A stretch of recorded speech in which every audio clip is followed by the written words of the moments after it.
नमस्कार, police public news channel के अंदर आपका स्वागत है। मैं हूं राजेंद्र देव राय। बढ़ते खबर की ओर।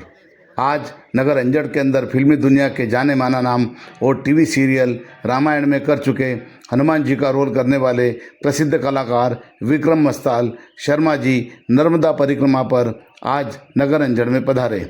नगर आगमन पर ब्लॉक कांग्रेस अंजड़ के अध्यक्ष सुनील पाटीदार एवं कांग्रेस कार्यकर्ताओं के द्वारा इनका भव्य स्वागत किया गया।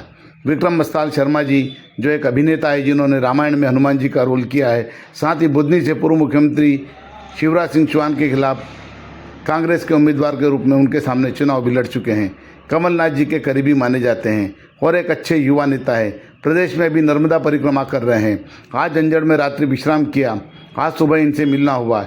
इस अवसर पर ब्लॉक कांग्रेस के अध्यक्ष सुनील भाई चौधरी और युवा कांग्रेस नेता केपी सिंह ठाकुर, युवा नेता सौरभ पाटनी, कार्तिकेय चौहान, नगर परिषद के उपाध्यक्ष प्रतिनिधि सूरजबल पिपलिया और पूर्व ब्लॉक कांग्रेस अध्यक्ष महादेव धनगर सहित कांग्रेस पार्टी के सभी कार्यकर्ता और वरिष्ठ युवा नेता पाटनी जिनके अंदर एकत्रित हुए और इन मस्ताल जी का स्वागत किया। इस अवसर पर विक्रम मस्ताल ने पुलिस पब्लिक न्यूज़ चैनल से सीधी चर्चा की और चर्चा के अंदर उन्होंने बताया कि आज के युवाओं को अपने माता पिता के संस्कारों का ध्यान रखना चाहिए। सीधी चर्चा के अंदर उन्होंने बताया कि धर्म, संस्कृति, कर्म ये सनातन की अपनी बहुत बड़ी शक्ति है और सनातन कभी कमज़ोर नहीं होगा। सनातन के ऊपर कितने भी प्रयास किए गए हो इसे कमज़ोर करने के, लेकिन सनातन हमेशा ताकतवर था, ताकतवर है और ताकतवर ही रहेगा। देखते पूरी रिपोर्ट राजेंद्र देव राय के साथ। बात करते रामायण सीरियल के अंदर जो हनुमान जी का जिन्होंने रोल किया था विक्रम जी से। सर, आप नर्मदा परिक्रमा के ऊपर आए हैं। नर्मदा परिक्रमा करने का उद्देश्य क्या है? पहले सभी को नर्मदे हर। उद्देश्य ये कह सकते हैं कि जीवन के दर्शन। माँ नर्मदा अपने आप में आदि से अनंत तक है।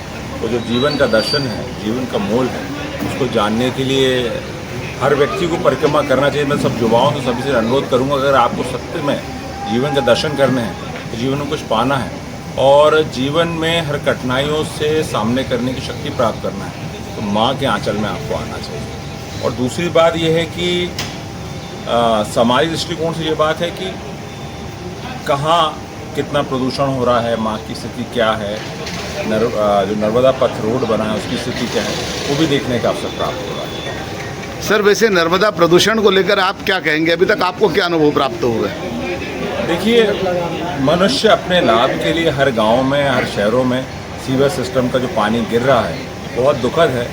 एक तरह तो सरकार हमारे देवी देवताओं की मूर्ति जब विसर्जित होती है, गणेश जी का समय हो, नवरात्रि का समय हो, उनको बंदी कर देती कि नहीं, आप नहीं उसमें करेंगे विसर्जन। और दूसरी तरफ वहीं 10 कदम दूरी पर कोई गंदा नाला, दूषित जल उस माँ नर्मदा में मिल रहा होता है। तो बहुत दुख की बात है। ये सरकार का या भारतीय जनता पार्टी का चाल चरित्र तो चेहरा है, दोहरी बात करते हैं। अगर आप उनको माँ मान करते हैं तो आपको सम्मान करना चाहिए, कोई ऐसी व्यवस्था बनना चाहिए। हम आज चांद पे पहुँचने की बात करते हैं और इस तरह के नालों को नहीं रोक पा रहे हैं, तो बहुत दुख की बात है। लेकिन सरकारों के जो प्रयास है, सरकारों के प्रयास तो नाकाफ़ी है और सरकार जो है जिस पार्टी की भी बनती है वो अपने हिसाब से काम करती है, लेकिन सनातन के ऊपर इसका बहुत दुष्प्रभाव हो रहा है। इसको लेकर आप सरकारों को क्या मार्गदर्शन देंगे? देखिए, सनातन अपने आप में संपूर्ण है, शक्तिशाली है।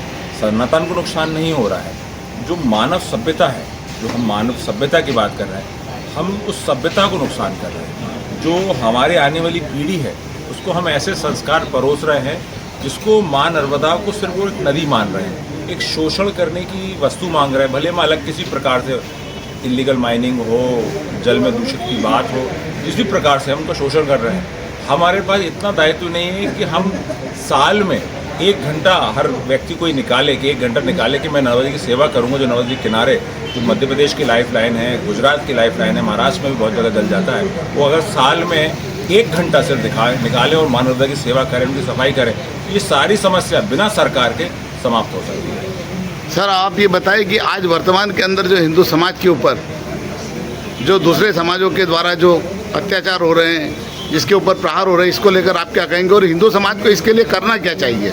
देखिए, हिंदू समाज हमेशा शक्तिशाली रहा है और हर तरह भगवान राम रहे हैं तो रावण भी रहे हैं, है ना।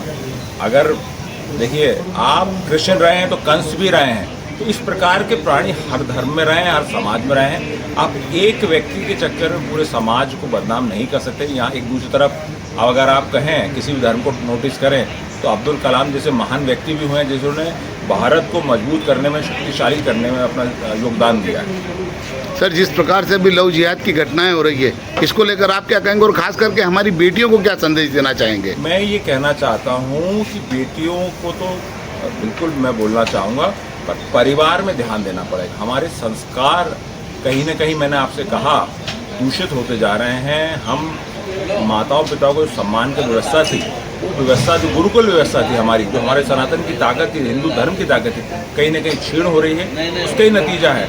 और माँ बापों को भी, माता पिताओं को भी अपने बच्चों से चर्चा करना चाहिए, उनकी समस्या करना चाहिए।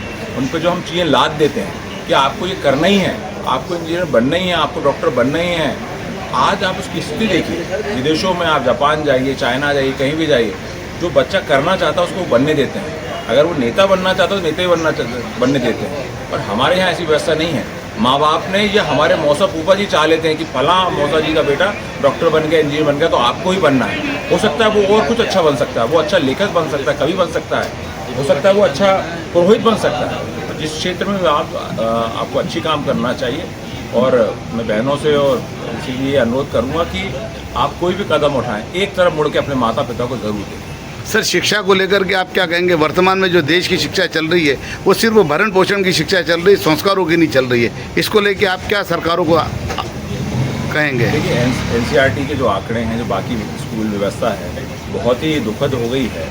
जब मैं उस समय तो कांग्रेस का शासनकाल था, जब हम स्कूल में जाते थे, सरकारी स्कूल में पढ़ा हूँ मैं, तो वहाँ हर शनिवार सुंदरकांड, रामायण का पाठ होते थे। आज जो हम मॉडर्न व्यवस्था, हम विदेशी बनने में लगे हैं, क्योंकि अंदर से हम विदेशी नहीं हैं।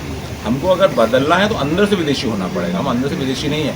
आज बड़े बड़े लोग विदेशी लोग, गूगल के हों, फेसबुक के लोग हों, वो लोग हिंदुस्तान में आके सनातन परंपरा को सीख रहे हैं, योगा को अपना रहे हैं, और हम लोग एक दौड़ में दौड़ रहे हैं।